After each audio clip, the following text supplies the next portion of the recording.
Je trouve que faire des vlogs, filmer sa vie au quotidien, ça permet vraiment de relativiser et c'est un espèce d'exercice d'introspection.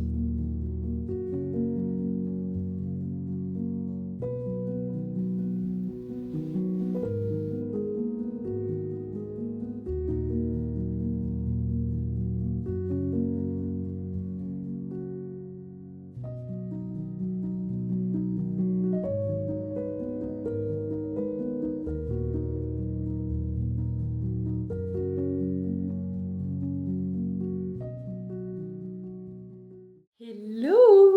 Bienvenue dans ce nouveau vlog. Je me suis rendu compte que je me présentais jamais dans les vidéos. Donc bienvenue à tous ceux qui débarquent dans cette vidéo. Moi je m'appelle Camille, je suis aquarelliste et j'habite à Bruxelles. Très important, je ne suis pas française mais vous l'entendrez peut-être à mon accent. Sur cette chaîne vous allez trouver des vlogs, des do it yourself.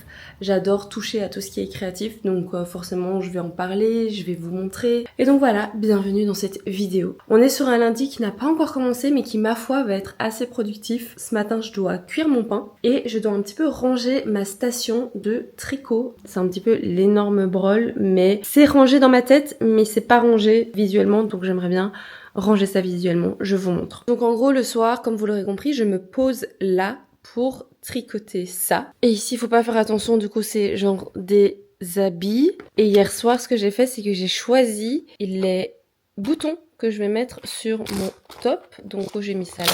Et alors ici c'est un peu mon sac à projet, mon sac de tricot. J'ai plein de choses qui se mettent dedans. Donc du coup je pense que je vais ranger les boutons là-dedans. Bref, je vais faire tout ça. Et j'aimerais bien aussi changer ces tables basses. Je n'en peux plus en fait d'avoir cette vitre où on voit tout ce qui se passe en dessous. Parce que j'ai souvent tendance à un peu genre fourrer tout en dessous. Pas encore trop d'idées et surtout j'ai pas trop de thunes. Donc voilà, je pense que je vais devoir me contenter de cette table transparente pendant encore un petit temps.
Ici la Camille du montage et j'avais envie de faire un petit point sur ma morning routine parce que je me rends compte que c'est les seuls moments que j'ai filmés de la journée. Ça fait plusieurs mois, je dirais depuis début 2026 que j'ai beaucoup de mal avec ma morning routine. D'habitude je suis quelqu'un qui est très régulière, très routinière, mais là en ce moment même l'écriture j'ai beaucoup de mal. Et là en faisant le montage de la vidéo, comme j'ai pas pris énormément le temps de filmer la semaine dernière, on a juste l'impression que j'ai une morning routine un peu parfaite. Genre je me lève, je fais mon matcha, je prends le temps d'écrire.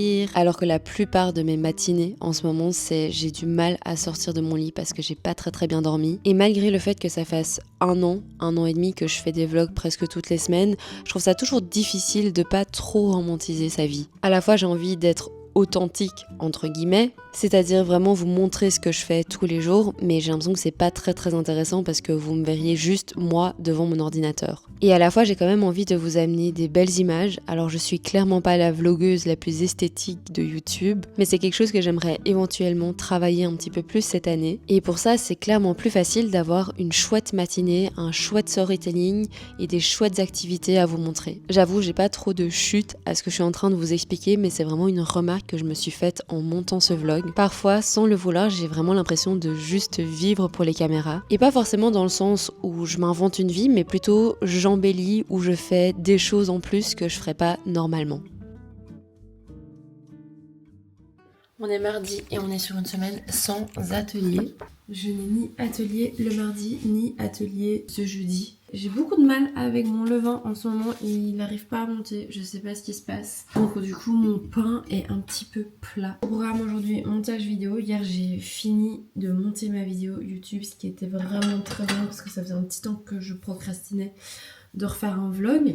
Et j'aimerais bien filmer aussi du contenu autant pour YouTube que pour les autres plateformes. Oh mince. Il faut absolument que je m'achète une trancheuse. Enfin, c'est pas possible. Il fait si noir aujourd'hui. Genre on a eu du temps magnifique pendant tout un temps. Et là, il fait juste pas beau. Vraiment pas beau. J'ai été aussi chercher des fleurs chez ma grand-mère. Regardez comme elles sont belles. Elles sont toutes ouvertes. C'est magnifique. Genre j'en ai un peu partout ici en bas. Elles sont trop belles. Mais regardez ça. Regardez comment elle est parfaite cette rose. Waouh.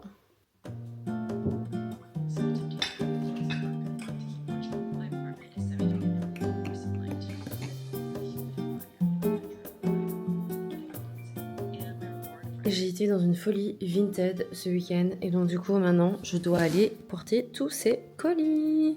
Regardez tous les colis que je dois aller déposer. Finalement je pourrais quand même avoir un e-shop. Les gars, j'ai fini, c'est un grand mot. J'ai fini la construction, j'ai fini mon petit top. Là je vais devoir le bind off, c'est-à-dire que je vais faire des petits nœuds pour fermer le truc. Ensuite je dois passer à l'étape où je rajoute tous les boutons. Donc là c'est tous les endroits où il y a un trou pour les boutons. Je pense que je les ai mal faits, mais bon, c'est pas trop grave. Il y a beaucoup d'erreurs dans ce tricot, mais je me dis c'est pas grave, faut que j'apprenne. Il y a aussi un autre truc, c'est que je trouve que c'est quand même assez lourd. Je pensais que ça allait être beaucoup plus léger, mais en fait c'est quand même assez lourd. Je pense que je vais faire ça parce que donc on est sur le tour de midi.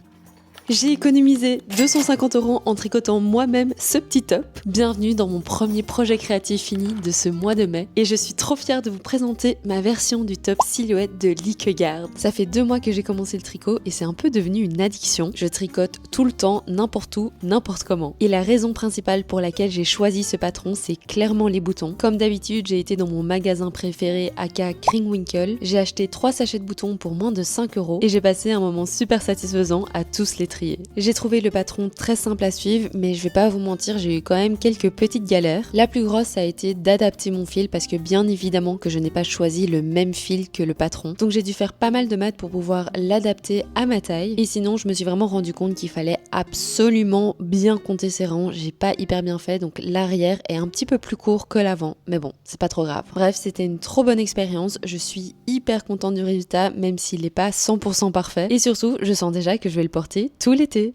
Les gars, je suis sur le point d'aller à un événement et franchement, c'était dans ma bucket list de 2026. On est en mai. Je suis trop contente. Je vous donne un indice, un petit indice.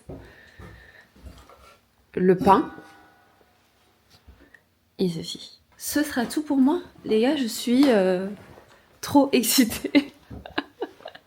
Vous l'aurez peut-être compris, j'ai été invitée à un événement Le Creuset. Si vous me suivez depuis le début de l'année, vous savez que je suis obsédée par cette marque. Et donc j'étais tellement heureuse quand ils m'ont invitée pour cet événement dans leur jardin des couleurs. En gros, c'était un événement divisé en 2 parties. Dans la première, ils nous montraient un petit peu toutes les nouveautés et la nouvelle collection. Et dans la deuxième partie, on a pu décorer notre focaccia avec différents légumes. J'ai trouvé que l'activité était hyper originale et j'ai aussi rencontré certaines personnes que je suivais sur les réseaux sociaux. C'est toujours chouette, c'est un peu intimidant parfois, mais j'ai passé un super bon moment. C'est vrai que je suis pas encore 100% à l'aise dans ce genre d'événement parce que j'ai juste pas l'habitude. Je me considère pas du tout comme une influenceuse en tant que telle. Et j'ai juste le sentiment d'être un peu la nouvelle de la classe, dans le sens où j'ai l'impression que les gens se connaissent, que les gens ont des private jokes, qui sont tout le temps invités à ce genre d'événement. Mais au final, une fois que la glace est brisée et qu'on est bien dedans, tout se passe toujours extrêmement bien, tout le monde est toujours hyper bienveillant. Et ça me fait beaucoup de bien de networker avec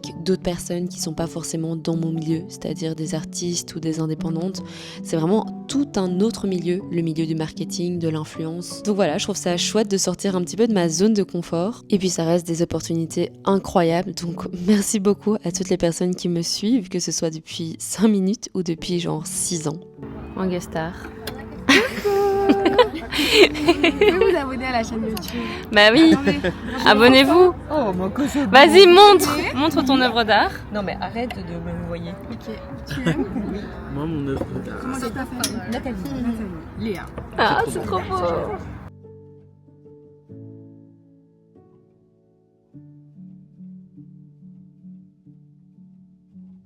On est dimanche matin et je me suis rendu compte que j'ai presque pas filmé du tout cette semaine. Mais c'est pas pour autant que j'avais pas envie de discuter avec vous, de vous expliquer un petit peu ce que j'avais fait de la semaine. Donc cette partie de la vidéo, ce sera un peu un espèce de podcast légèrement visuel quand j'aurai quelques petites images à vous montrer. Mais en regardant certains vlogs de l'année passée, ce que j'aime beaucoup, c'est un peu mes réflexions par rapport à comment je me sens en ce moment, quels sont mes challenges, comment est-ce que je me sens par rapport à la création de contenu, aux ateliers, etc. Et ça peut peut-être sembler bizarre de dire ça comme ça, et j'en avais parlé dans l'épisode Faites des vlogs de mon podcast, mais je trouve que faire des vlogs, filmer sa vie au quotidien, ça permet vraiment de relativiser et c'est un espèce d'exercice d'introspection. Et puis c'est aussi un exercice de gratitude parce que souvent dans mes vlogs, quand je filme, c'est vraiment des moments que j'ai bien aimés, c'est des moments qui ont attiré mon attention, c'est des moments qui sont importants dans ma semaine. Et donc voilà, je voulais un petit peu discuter parce que j'ai pas énormément de vidéos, mais c'est pas pourtant qu'il s'est rien passé. Donc je vous avais laissé après l'événement Le Creuset et directement après, je suis partie en EVJF pour une de mes super bonnes copines. Elle se marie cet été et j'ai adoré le week-end. Là, on était une quinzaine de filles quand même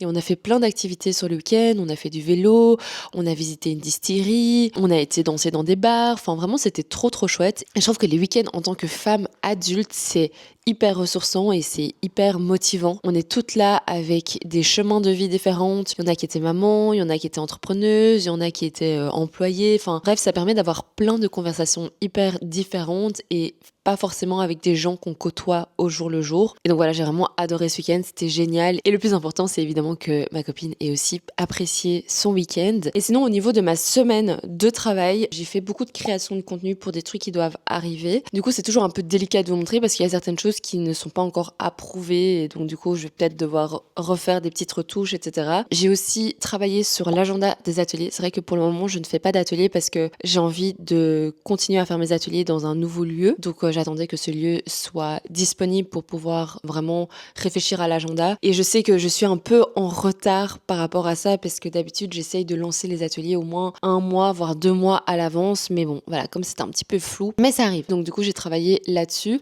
Je pense qu'on se rend pas forcément compte, mais c'est toute une logistique, la mise en place d'un agenda pour les ateliers. Parce que du coup, moi, comme j'aime bien faire des thèmes différents, il faut chaque fois avoir la description de l'atelier. Évidemment, j'ai déjà plus ou moins toutes les descriptions, mais il suffit que j'ai envie de lancer un nouvel atelier, je dois changer la description. Genre là, par exemple, cet été, je vais faire un atelier aquarelle en plein air.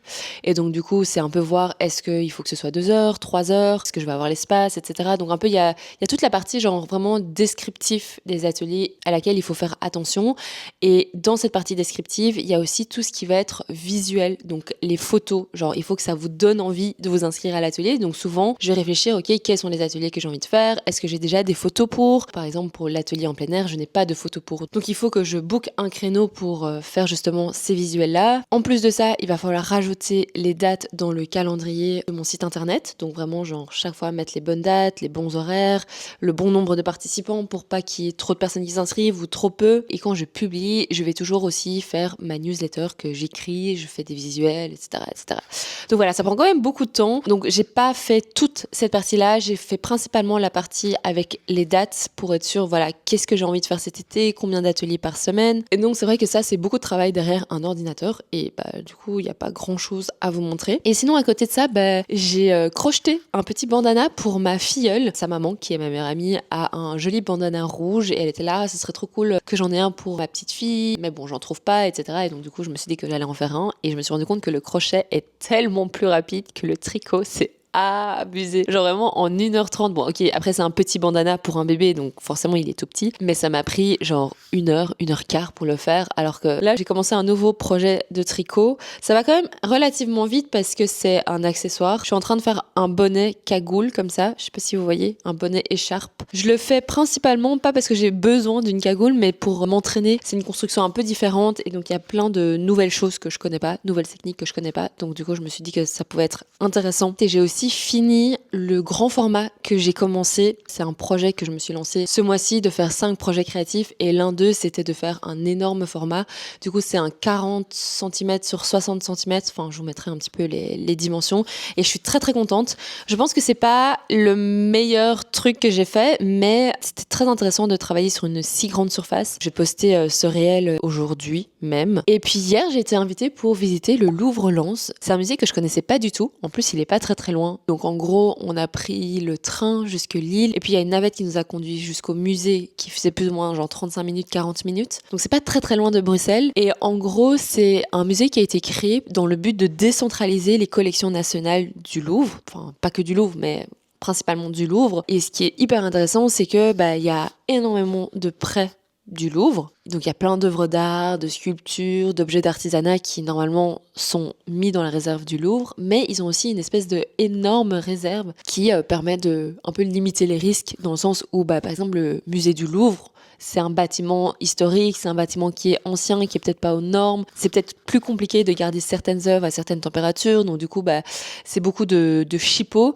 Là où ici, ils ont créé un espèce d'entrepôt où tout a été pensé pour ça. Donc du coup, c'était vraiment hyper intéressant. Donc on a été invités pour visiter l'expo qui s'appelle Par-delà les mille et une nuits, qui se déroule jusqu'au 20 juillet. C'est une exposition qui explore le regard européen sur l'Orient. C'est-à-dire qu'ils vont vraiment essayer de vous faire réfléchir sur comment est-ce qu'on a créé cette image de l'Orient, de tout ce qui est oriental, de tout ce qui est un peu exotique, comment est-ce que ça a été exagéré, comment est-ce que ça a été fantasmé. C'était parfois un peu dérangeant parce que forcément, à l'époque, les hommes blancs qui peignent des scènes orientales, on va dire, ça va être très sexualisé, très fétichisé. L'expo en elle-même, elle est vraiment super grande, il y a beaucoup d'objets, il y a beaucoup d'œuvres d'art, il y a aussi des œuvres d'art contemporaines et au-delà de l'expo, il y a aussi le musée qui est vraiment magnifique. Leur collection permanente, entre guillemets, c'est ce qu'ils appellent la galerie du temps et j'ai trouvé que l'expérience était assez innovante. En gros, c'est une salle, une énorme salle avec plein d'objets qui se trouvent au milieu et plus vous allez marcher vers le fond de la salle et plus vous avancez dans le temps. Et ce qui est assez intéressant, c'est qu'il n'y a pas de séparation entre les différents types d'objets. Donc vous allez avoir autant des peintures que des sculptures, que des objets d'artisanat. Tout est juste trié en fonction de la ligne du temps. Donc plus vous allez avancer, plus vous allez voir un peu la condition artistique dans le monde. Donc vraiment trop sympa. Et au niveau de la transparence, je voulais vous faire un petit point sur un peu l'influence, entre guillemets.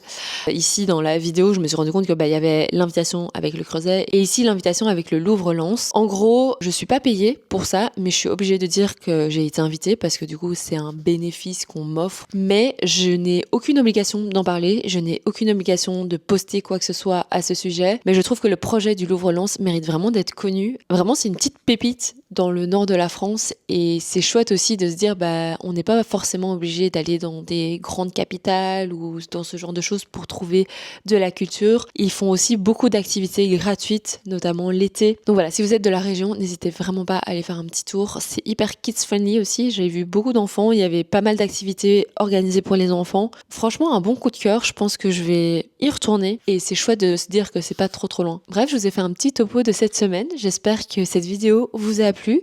N'hésitez vraiment pas à vous abonner si mon contenu vous a plu. On apprécie toujours le soutien et la force aux petits créateurs. Et sur ce, moi je vous retrouve la semaine prochaine pour une nouvelle vidéo. Et d'ici là, n'oubliez pas de rester créatif.